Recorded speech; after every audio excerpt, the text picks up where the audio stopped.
पुलवामा इथं सीआरपीएफच्या ताफ्यावर गुरुवारी झालेल्या भ्याड हल्ल्यानंतर बॉलिवूडमधूनही संतप्त प्रतिक्रिया समोर येते।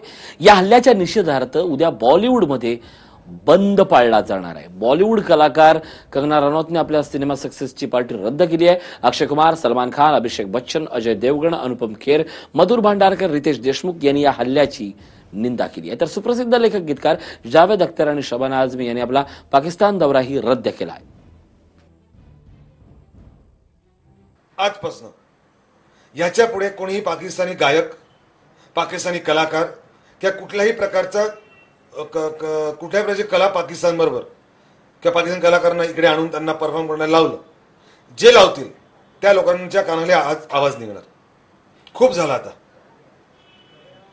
हिंदुस्थान हा एकमेव असा देश आहे ज्यांनी सतत पाकिस्तान समोर दोस्तीचा हात पुढे केलाय आणि पाकिस्तानी सतत आपल्या पाठीत खंजीर खुपसलाय। आणि तुम्हाला गरज काय आहे पाकिस्तानच्या कलाकारांकडे? इकडे कला नाही, इकडे कलाकार नाही आहेत, इकडे हिंदुस्थानमध्ये चांगले गायक नाही आहेत, चांगले अभिनेते नाही आहेत, चांगले कलाकार नाही, चांगले मॉडेल्स नाही आहेत।